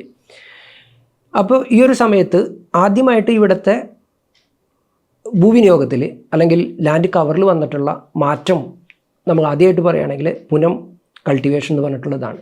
അതായത് ഒരു പ്രദേശം കത്തിക്കുന്നു, ആ കത്തിച്ചിട്ട് ആ പ്രദേശത്ത് കൃഷി ചെയ്യുക എന്നുള്ള ആദിമ വിഭാഗം, അല്ലെങ്കിൽ ഒരു BC 100,000 മുതൽ വന്നിട്ടുള്ള ഒരു ജനങ്ങളുടെ ഒരു അലഞ്ഞു തിരിയുന്ന ആൾക്കാർ തന്നെ വേണമെങ്കിൽ നമുക്ക് പറയാം. അവരൊരു സ്ഥലത്ത് എന്നും സ്ഥിരമായിട്ട് താമസിക്കുന്നവരല്ല. പക്ഷെ അവർ തിരഞ്ഞെടുത്ത പ്രദേശം, തിരഞ്ഞെടുത്ത സ്ഥലങ്ങൾ നമുക്കിപ്പോൾ ഈ ഞാൻ നേരത്തെ സൂചിപ്പിച്ചിട്ടുള്ള പുഴകളുടെ ഒരു വ്യത്യാസമുണ്ട്. അവർക്ക് വലിയ വെള്ളപ്പൊക്കം ഇല്ലാത്തതും ധാരാളം വെള്ളത്തെ ഹാൻഡിൽ ചെയ്യേണ്ട ആവശ്യം വരാത്തതുമായിട്ടുള്ള പുഴകളാണ്, അല്ലെങ്കിൽ നദീതടങ്ങളാണ് അവർ ഈ പറയുന്ന ജനവാസത്തിന് തിരഞ്ഞെടുത്ത്. അതുകൊണ്ടാണ് അവർ ഈ പറയുന്ന കവായി പുഴയുടെ ആകെ നീളം എന്ന് പറയുന്നത് 31 കിലോമീറ്ററാണ്. അത് സമുദ്രനിരപ്പിൽ നിന്ന് അത്രയും ഉയരത്തിലൊന്നും അല്ലാത്ത ഒരു 120 മീറ്റർ ഉയരമുള്ള ചീമേനി കുന്നിൽ നിന്നാണ് ഇത് പുറപ്പെടുന്നത്. അപ്പോൾ അതുകൊണ്ട് തന്നെ വലിയൊരു വെള്ളപ്പൊക്കം ഈ ഒരു പ്രദേശത്ത് അവർക്ക് പ്രതീക്ഷിക്കേണ്ട. അപ്പോൾ അതുകൊണ്ടാണ് ആ ഒരു ഭാഗം ഇവർ ജനവാസത്തിനായിട്ട് തിരഞ്ഞെടുക്കുന്നത്. ഇപ്പോൾ ഉണ്ടായിട്ടുള്ള ആദ്യത്തെ മാറ്റം എന്ന് പറയുന്നത് ഈ പ്രദേശം കത്തിച്ച് സ്ലാഷ് ബേൺ ആണ് ഇവിടെ വന്നിട്ടുള്ള ആദ്യത്തെ ലാൻഡ് യൂസിൽ വന്നിട്ടുള്ള മാറ്റം എന്ന് പറയും. അതിനുശേഷം ഇങ്ങനെ കാലങ്ങൾ വരുന്നു. അതിനുശേഷം നമ്മളുടെ ഞാൻ ചുരുക്കി പറയാണ്, പിന്നീട് ഈ ഒരു പ്രദേശത്തിൻ്റെ പ്രധാനപ്പെട്ട മാറ്റം എന്ന് പറഞ്ഞിട്ട് വരുന്നത്, നമുക്ക് കുറേയും കൂടിയും ട്രേഡ് കുറേ അധികം വന്നു. മറ്റു രാജ്യങ്ങളായിട്ടുള്ള ട്രേഡ് വരുന്നൊരു സമയത്ത് നമുക്ക് കാടുകളിൽ നിന്ന് ലഭ്യമായിരുന്ന സുഗന്ധവ്യഞ്ജനത്തേക്കാൾ കൂടുതൽ ആവശ്യമായിട്ട് വരുന്നൊരു സമയത്ത് ഈ ഒരു പ്രദേശങ്ങളിൽ, ഇവർ സ്ലാഷ് ബാൻ ചെയ്തിട്ടുള്ള ഒരു പ്രദേശങ്ങളിൽ ഈ സുഗന്ധവ്യഞ്ജനങ്ങളുടെ കൃഷിയാണ് പിന്നീട് ആരംഭിക്കുന്നത്. മൊത്തം ഒരു സമൂഹത്തിലും അല്ലെങ്കിൽ ഒരു ഘടനയിലും ഒക്കെ ആ ഒരു കാലത്ത് വലിയ മാറ്റങ്ങൾ വരുന്നുണ്ട്. ആദ്യം വന്നവരെ കൂടാതെ മറ്റ് ഒരു വിഭാഗം ആൾക്കാർ അവിടെ വരുന്നുണ്ട്. അവരുടെ ഭാഗമായിട്ട് നമ്മൾ ഈ ഒരു പ്രദേശത്ത് വലിയ മാറ്റങ്ങൾ വരുന്നുണ്ട്. പിന്നീട് വന്നിട്ടുള്ള ഒരു വിഭാഗമാണ് പ്രധാനമായിട്ടും അവർ കൃഷിയായി ബന്ധപ്പെട്ട് സ്ഥിരം കൃഷി ചെയ്യുന്ന പ്രദേശങ്ങളിൽ താമസിക്കുന്ന ഒരു വിഭാഗമാണ് പിന്നീട് വന്നിട്ടുള്ള ബ്രാഹ്മൺ. ഇപ്പോൾ അതിന് അപവാദങ്ങൾ കുറേ ഉണ്ട്, എങ്കിലും പിന്നീട് വന്നിട്ടുള്ള വിഭാഗം കൃഷിയായിട്ട് ബന്ധപ്പെട്ട് കൃഷി ചെയ്യാൻ അറിയുന്നവരായിരുന്നു. അവരാണ് സത്യത്തിൽ ഇതിൻ്റെ താഴെയുള്ള ഉയരം കുറഞ്ഞ പ്രദേശങ്ങൾ ചതുപ്പുകളായിരുന്നു. കേരളത്തിലെ എല്ലാ പ്രദേശങ്ങളും അങ്ങനെ തന്നെയാണ്, ചതുപ്പ് കാടുകളായിരുന്നു. ഈ ചതുപ്പ് കാടുകളെ വെറ്റിച്ച് ആ പ്രദേശത്തിനെ നെൽകൃഷിക്ക് അനുയോജ്യമാക്കിയിട്ടുള്ളത് ആ വന്നിട്ടുള്ള വിഭാഗമാണ്. അപ്പോൾ പിന്നീട് വരുന്ന മാറ്റം എന്ന് പറയുന്നത് നെൽകൃഷിക്ക് അനുയോജ്യമാക്കുന്നു, നെൽകൃഷി ആരംഭിക്കുന്നു. കാട് പോലെയുള്ള പ്രദേശങ്ങളിൽ ഈ പറയുന്ന സുഗന്ധവ്യഞ്ജനങ്ങളുടെ കൃഷി ആരംഭിക്കുന്നു. അതിനുശേഷം പിന്നീട് വരുന്ന ഒരു മാറ്റം എന്ന് പറയുന്നത് കൊളോണിയൽ പീരീഡ് വരുന്നു. ആ ഒരു സമയത്ത് ഉണ്ടാകുന്ന വലിയ മാറ്റം എന്ന് പറയുന്നത് തോട്ടം വിളകളിലേക്ക് ഇത് മാറുന്നുണ്ട്. തോട്ടം വിളകൾ പ്രധാനമായിട്ടും ഇൻഡസ്ട്രി ബേസ് ചെയ്തിട്ട് തെങ്ങിനാണ് കൂടുതൽ ഒരു പ്രാധാന്യം ആ ഒരു സമയത്ത് കിട്ടിയത്. കയറ് ഇവിടുത്തെ ഒരു വലിയൊരു പ്രൊഡക്റ്റായിരുന്നു. അതുകൊണ്ട് തന്നെ തെങ്ങ് കൃഷി വ്യാപകമാകുന്നു. ഈ ഒരു പ്രദേശം മൊത്തം തെങ്ങിൻ്റെ ഒരു കൃഷിയിലേക്ക് മാറുന്നുണ്ട്. ഈ ഒരു മാറ്റം സമയത്ത് ഭൂമിയെ വിഭജിക്കുന്നു ഉണ്ട്. കൊളോണിയൽ ഭൂവിഭജനമാണ്. അതിനു മുമ്പുണ്ടായിട്ടുള്ള നമ്മളുടെ ഭൂവിഭജനം എന്ന് പറയുന്നത് ഐന്തിണ എന്ന് പറഞ്ഞിട്ടുള്ള ഒരു ഭൂവിഭജനമാണ്. സംഘം കാലത്തുണ്ടായിട്ടുള്ള ഭൂവിഭജനം. അതിനെക്കുറിച്ച് ഞാൻ കൂടുതൽ വിശദീകരിക്കുന്നില്ല, ഒരുപാട് നമ്മൾ വായിച്ചിട്ടുള്ളതൊക്കെയാണ്. അതിനുശേഷം വന്നിട്ടുള്ള ഒരു മേജർ ഭൂവിഭജനം കൊണ്ടുവരുന്നത് ഈ പറയുന്ന കൊളോണിയൽ ആൾക്കാരാണ്, ബ്രിട്ടീഷുകാരാണ്. അവർ ഭൂമിയെ ശരിക്കും മൂന്നായിട്ടും ഒരു 3 മെയിൻ ക്ലാസ് ആയിട്ടും അതിലൊരെണ്ണം സബ് ക്ലാസ് ആയിട്ടാണ് തിരിക്കുന്നത്. അപ്പോൾ നമുക്ക് ഒരു 4 ക്ലാസ് എന്ന് വേണമെങ്കിൽ നമുക്ക് പറയാം. ഒന്നാമത്തെ ക്ലാസ് എന്ന് പറയുന്നത് വെറ്റ് ലാൻഡ് എന്ന് പറഞ്ഞിട്ടുള്ള ക്ലാസ്സാണ്. സാധാരണ നെല്ല് കൃഷി ചെയ്യുന്ന താഴെ ഉള്ള ലോ ലാൻഡ് ആയിട്ടുള്ള പ്രദേശങ്ങളെയാണ് അവർ വെറ്റ് ലാൻഡ് എന്ന് മാർക്ക് ചെയ്തത്. പിന്നീടുള്ള സ്ഥലം എന്ന് പറയുന്നത് ഗാർഡൻ ലാൻഡ് എന്ന് പറഞ്ഞിട്ടുള്ള ഇതാണ്. പ്രധാനമായിട്ട് നമ്മുടെ ഇടനാടുകളാണ് അതിൽ വരിക. ഗാർഡൻ ലാൻഡ് എന്ന് പറഞ്ഞിട്ടുള്ള ഭാഗം. അതിൽ പ്രധാനമായിട്ട് നമ്മൾ പറമ്പുകളാണ്. അവിടെ സാധാരണ മരങ്ങൾ കൃഷി ചെയ്യുന്ന ഒരു പ്ലാവ്, അതുപോലെ തന്നെ തെങ്ങ്, അരിക്കനട്ട്, കവുങ്ങ് കൃഷി ചെയ്യുന്ന പ്രദേശങ്ങളെയാണ് അവർ പറമ്പ് അല്ലെങ്കിൽ ഗാർഡൻ ലാൻഡ് എന്നുള്ള ഒരു ലെവലിൽ ക്ലാസിഫൈ ചെയ്തത്. ഈ 2 സ്ഥലത്തു നിന്നും അവർക്ക് നികുതി കിട്ടും, ടാക്സ് കിട്ടും. അവർ ഈ ഒരു പ്രദേശത്ത് എത്രത്തോളം കൃഷി ഉണ്ടാകുന്നുണ്ടോ അതനുസരിച്ച് അവർക്ക് ടാക്സ് കിട്ടും. അതാണ് അവരുടെ ഈ ക്ലാസിഫിക്കേഷൻ സിസ്റ്റം. അടുത്തത് ഡ്രൈ ലാൻഡ് എന്ന് പറഞ്ഞിട്ടുള്ള ഒരു ക്ലാസ്സാണ്. ഈ ഡ്രൈ ലാൻഡിൽ ഇവർക്ക് ടാക്സ് കിട്ടില്ല. ഡ്രൈ ലാൻഡിനെ 2ആയിട്ട് തിരിക്കാം. ഒന്ന് ഒക്യുപ്പൈഡും, 2 അൺഒക്യുപ്പൈഡും. ഒക്യുപ്പൈഡ് എന്ന് പറയുന്നത് സാധാരണ ബിൽഡിങ്ങുകളുള്ള കെട്ടിടങ്ങളുള്ള സ്ഥിരം കെട്ടിടങ്ങളാണ് ഉദ്ദേശിച്ചത്, വീടുകൾ ഒക്കെയുള്ള പ്രദേശങ്ങളാണ് ഇവർ ഒക്യുപ്പൈഡ് എന്ന് പറയുന്നത്. അതിൽ നിന്ന് ഇവർക്ക് അത്ര വലിയ ടാക്സ് കിട്ടുന്നില്ല. പക്ഷേ ഈ ടാക്സ് പേയേഴ്സ് മൊത്തം താമസിക്കുന്നത് അവിടെയാണ്. അതുകൊണ്ടും അവർക്കത് എന്താ പറയുക, അവർക്ക് യോജിച്ച അല്ലെങ്കിൽ അവർക്ക് താല്പര്യമുള്ള ഒരു പ്രദേശമാണ്. ഇനി വരുന്നത് ഡ്രൈ ലാൻഡിൽ തന്നെ അൺഒക്യുപ്പൈഡ് ആയിട്ടുള്ള പ്രദേശമാണ്. അത് ഉദ്ദേശിക്കുന്നത് ഇത്രയേ ഉള്ളൂ, അവർക്ക് ടാക്സ് കിട്ടാത്ത പ്രദേശം. അതാണ് ഇവർ അൺഒക്യുപ്പൈഡ് ഡ്രൈ ലാൻഡ് ഉദ്ദേശിക്കുന്നത്. അതായത് കാട് അല്ലെങ്കിൽ കാനങ്ങൾ, ഉത്തര കേരളത്തെക്കുറിച്ച് പറയുകയാണെങ്കിൽ, അതുപോലെ തന്നെ സേക്രഡ് ജ്യൂസ്, ചെങ്കൽ പരപ്പുകൾ, അതുപോലെ കൃഷി ചെയ്യാത്ത പ്രദേശങ്ങൾ, കൃഷി ചെയ്യാൻ സാധ്യത ഇല്ലാത്ത, കൃഷി ചെയ്യാൻ സാധിക്കാത്ത പ്രദേശങ്ങൾ. ഈ പ്രദേശങ്ങളിൽ പലതും ചെങ്കൽ പരപ്പുകളൊക്കെ പണ്ട് കാലത്ത് ഈ പറയുന്ന പോലെ തന്നെ മരങ്ങളുള്ള കാടുകൾ തന്നെയായിരുന്നു. സ്ലാഷ് ബാണിൻ്റെ ഭാഗമായിട്ട്, ഞാൻ നേരത്തെ സൂചിപ്പിച്ചല്ലോ, ആദിമ നിവാസികളുടെ സ്ലാഷ് ബാണിൻ്റെ ഭാഗമായിട്ടാണ് ഇവിടുത്തെ മണ്ണ് ഒലിച്ചു പോവുകയും ഈ ഒരു പ്രദേശം ഇങ്ങനെ ചെങ്കൽ പരപ്പുകളായിട്ട് മാറിയിട്ടുള്ളത്. അപ്പോൾ ഈ ഒരു പ്രദേശവും അതുപോലെ തന്നെ ഫോറസ്റ്റ് ആണെങ്കിലും, ഒരു മരങ്ങളുള്ള കാടുള്ള പ്രദേശമാണെങ്കിലും ഇവരെ സംബന്ധിച്ചിടത്തോളം ആരും ടാക്സ് ഇതിനെക്കുറിച്ചിട്ട് പേ ചെയ്യാനായിട്ടില്ല. അതുകൊണ്ട് തന്നെ ഈ ഒരു പ്രദേശം ഇവരെ സംബന്ധിച്ചിടത്തോളം ടാക്സ് വെച്ചിട്ട് കാൽക്കുലേറ്റ് ചെയ്യുകയാണെങ്കിൽ ഇവർക്ക് ഇത് വേസ്റ്റ് ലാൻഡാണ്. അതായത് ഇവർക്ക് ടാക്സ് കിട്ടുന്നില്ല. അതുകൊണ്ട് ഇവരിതിനെ ഇവരുടെ ഒരു കാൽക്കുലേഷൻ അല്ലെങ്കിൽ ഇവരുടെ ഒരു വിഭജന പ്രകാരം ഇത് വേസ്റ്റ് ലാൻഡാണ്. ഓക്കെ, അപ്പോൾ എന്തായിരിക്കും വേസ്റ്റ് ലാൻഡ്? ഫോറസ്റ്റ് മുഴുവൻ വേസ്റ്റ് ലാൻഡാണ്. നേരത്തെ ഞാൻ പറഞ്ഞിട്ടുള്ള എല്ലാം വേസ്റ്റ് ലാൻഡാണ്. ഈ ഒരു പ്രദേശം മുഴുവൻ, അപ്പം ചീമേനി മുതലായിട്ടുള്ള, ഞാൻ പറഞ്ഞല്ലോ, ഈ പുഴ ഉത്ഭവിക്കുന്നത് ചീമേനി എന്ന് പറഞ്ഞിട്ടുള്ള ഒരു പ്രദേശമാണ്. കണ്ണൂരിനെ കുറിച്ചിട്ട് പറയുകയാണെങ്കിൽ തോൽവിറക് സമരം നടന്നിട്ടുള്ള ഒരു സമയമാണ്. നിങ്ങൾക്കറിയാം, ബ്രിട്ടീഷുകാരുടെ സമയത്താണ് നടന്നിട്ടുള്ളത്. അപ്പോൾ അതിൽ നിന്ന് തന്നെ വ്യക്തമാണ് ഈ പ്രദേശം പണ്ട് കാടായിരുന്നു എന്നുള്ളത് വ്യക്തമാണ്. കാരണം കാട്ടിൽ നിന്നാണ് അവർ തോലും വിറകും ശേഖരിച്ചിരുന്നത്. ഇത് ശേഖരിക്കാനുള്ള ഇവരുടെ അവകാശം നിഷേധിച്ചതിൻ്റെ ഭാഗമായിട്ടാണ് ചീമേനി ഭാഗങ്ങളിൽ ഉണ്ടായിട്ടുള്ള തോൽവിറക് സമരം ഉണ്ടാകുന്നത്. അപ്പോൾ ഈ ഒരു, ഞാൻ നേരത്തെ പറഞ്ഞു, ഇവരുടെ ക്ലാസ് പ്രകാരം ഇതൊക്കെ വേസ്റ്റ് ലാൻഡാണ്. ഈ ഒരു സിസ്റ്റത്തിൻ്റെ മറ്റൊരു രൂപമാണ് നിലവിൽ നമ്മളും അതായത് ഇപ്പോഴത്തെ നിലയിൽ തുടരുന്നത്. അതായത് ഭൂമിയുടെ വിഭജിക്കാനായിട്ട് അവർ ആശ്രയിക്കുന്നത് സത്യം പറഞ്ഞാൽ agriculture based land classification system എന്ന് വേണമെങ്കിൽ പറയാം, ലാൻഡ് ക്ലാസിഫിക്കേഷൻ സ്കീം. ചോദ്യം ഇതാണ്, ഇവിടെ എന്താണ് കൃഷി ചെയ്യുന്നത്? കൃഷി ചെയ്യുന്നത് പാഡി ആണെങ്കിൽ അവിടെ നമ്മൾ പാഡി കൾട്ടിവേഷൻ എന്നുള്ളതായിരിക്കും ആ ലാൻഡ് ക്ലാസിഫിക്കേഷൻ. അതല്ല, ഇനി പാഡി കൾട്ടിവേഷൻ ചെയ്യാനായിട്ട് മുമ്പ് ചെയ്തിരുന്നു, ഇപ്പം നിലവിൽ ചെയ്തിട്ടില്ല, അങ്ങനെയാണെങ്കിൽ അത് ഫാളോ ലാൻഡായിട്ട് അവർ ക്ലാസിഫൈ ചെയ്യും. അത് കഴിഞ്ഞ് അങ്ങനെ പോകുന്നു. ഇനിയിപ്പോൾ മിക്സ്ഡ് കൾട്ടിവേഷൻ ആണെങ്കിൽ മിക്സ്ഡ് കൾട്ടിവേഷൻ, കോക്കനട്ട് കൾട്ടിവേഷൻ ആണെങ്കിൽ കോക്കനട്ട് കൾട്ടിവേഷൻ. അടുത്ത ഇനി ഇതല്ലാത്ത ഒരു മേഖല വരുന്നു. പണ്ട് കാലത്ത് ഡ്രൈ ലാൻഡ് ആയിരുന്ന, ഞാൻ നേരത്തെ സൂചിപ്പിച്ചു, കൃഷി ചെയ്യാത്ത പ്രദേശങ്ങൾ. കൃഷി ചെയ്യാത്ത പ്രദേശങ്ങളെ ഒന്നില്ലെങ്കിൽ ഇവർ ക്ലാസിഫൈ ചെയ്യാം ഫോറസ്റ്റ്, അതായത് ഗവൺമെൻറ് നോട്ടിഫൈ ചെയ്തിട്ടുള്ള ഫോറസ്റ്റ് ആണെങ്കിൽ അതിൻ്റെ ബൗണ്ടറി വെച്ചിട്ട് വേണമെങ്കിൽ അതിനെ ഫോറസ്റ്റ് എന്നുള്ളൊരു ക്ലാസിഫിക്കേഷൻ വരും. ഇനി അതൊന്നും പെടാത്തൊരു പ്രദേശമാണെങ്കിൽ എന്ത് ക്ലാസിഫൈ ചെയ്യും? അതിന് പ്രദേശം വേസ്റ്റ് ലാൻഡ് എന്നുള്ള ക്ലാസിഫിക്കേഷനിലാണ് ഇവർക്ക് ഇത് പെടുത്താനായിട്ട് പറ്റുക. ഈ ഒരു സിസ്റ്റം ഉണ്ടാക്കുന്നതും ഇത് നടത്തുന്നതും ഗ്രൗണ്ട് റിയാലിറ്റി അറിയുന്ന വ്യക്തികളൊന്നുമല്ല. ഇത് ഇന്ത്യക്ക് മൊത്തം ബാധകമായിട്ടുള്ള ഒരു ലാൻഡ് ക്ലാസിഫിക്കേഷൻ സ്കീമാണ്, അല്ലെങ്കിൽ ലാൻഡ് ക്ലാസിഫിക്കേഷൻ സിസ്റ്റമാണ്. വളരെ ചുരുക്കം ലാൻഡ് ക്ലാസുകളേ ഉള്ളൂ. ഇത് ഇനിയിപ്പോൾ ഈ സർവേക്ക് വരുന്ന ഉദ്യോഗസ്ഥൻ ഇവിടെ വന്നിട്ട് മനസ്സിലാകുന്നു, ഒരു സേക്രഡ് ഗ്രൂവ്സ് എന്ന് പറഞ്ഞിട്ട് വളരെ നമ്മൾ വലിയ പ്രാധാന്യമുള്ളൊരു പ്രദേശമാണെന്ന് മനസ്സിലാക്കിയാലും സേക്രഡ് ഗ്രൂവ്സ് എന്ന് അടയാളപ്പെടുത്താൻ അവിടെ ഒരു ലാൻഡ് ക്ലാസിഫിക്കേഷൻ സിസ്റ്റത്തിൽ സ്കീമിൽ ഒരു ക്ലാസ് ഇല്ല. അവർക്ക് അടയാളപ്പെടുത്താനായിട്ട് പറ്റുക കൃഷിയില്ലാത്ത പ്രദേശം, എന്നാൽ ഗവൺമെൻറ് ഫോറസ്റ്റ് ലാൻഡായിട്ട് പ്രഖ്യാപിച്ചിട്ടില്ല, അതുകൊണ്ട് വേസ്റ്റ് ലാൻഡ് എന്നുള്ളത് മാർക്ക് ചെയ്യാനായിട്ടായിരിക്കും പറ്റുക. ഇത് ഉണ്ടാക്കുന്ന ഇമ്പാക്റ്റ് ഈ മേഖലയിൽ വളരെ വലുതാണ്. സത്യത്തിൽ ഞങ്ങളുടെ പഠനത്തിൽ മനസ്സിലാകുന്ന ഏറ്റവും പ്രധാനപ്പെട്ട കാര്യം, ഈ ഒരു പ്രദേശത്ത് ഏറ്റവും കൂടുതൽ ജൈവവൈവിധ്യമുള്ള പ്രദേശങ്ങൾ സെലക്ട് ചെയ്താൽ, അല്ലെങ്കിൽ ക്രിട്ടിക്കൽ എക്കോസിസ്റ്റം എന്നുള്ളത് നമ്മൾ സെലക്ട് ചെയ്താൽ വരുന്നത് ഒന്നാമത് വരിക കാനം എന്ന് പറഞ്ഞിട്ടുള്ള സിസ്റ്റമായിരിക്കും. കാനം ഇതിനെക്കുറിച്ച് കുറച്ചുകൂടി വിശദീകരിച്ചാൽ ഞാൻ പറയുക, ഈ പുഴകൾ ഉത്ഭവിക്കുന്നത്, എല്ലാ പുഴകളും അവിടുത്തെ ഈ പറയുന്ന പ്രദേശങ്ങളിലെ പുഴകൾ ഉത്ഭവിക്കുക കാനത്തിൽ നിന്നായിരിക്കും. മലമടക്കുകളാണിത്. രണ്ട് മലകൾ തമ്മിൽ ജോയിൻ ചെയ്യുന്ന ഭാഗത്തെ വിടവുകളാണ്. ആ വിടവിൽ നിന്നായിരിക്കും ആദ്യമായിട്ട് ഈ പുഴയുടെ നീർച്ചാല് ആരംഭിക്കുക. ഇതിൻ്റെ ചുറ്റുവട്ടത്തും വളരുന്ന വെജിറ്റേഷനെയാണ്, അല്ലെങ്കിൽ വളരുന്ന കാടിനെയാണ് നമ്മൾ കാനം എന്ന് പറയാം. നമ്മുടെ വലിയ പുഴകളും ഉത്ഭവിക്കുന്നത് അറിയാം, കുറച്ചുകൂടി ഉയർന്ന പശ്ചിമഘട്ടത്തിൽ നിന്നുള്ള പുഴകൾ ഉത്ഭവിക്കുക ചോലക്കാടുകൾ നിന്നായിരിക്കും.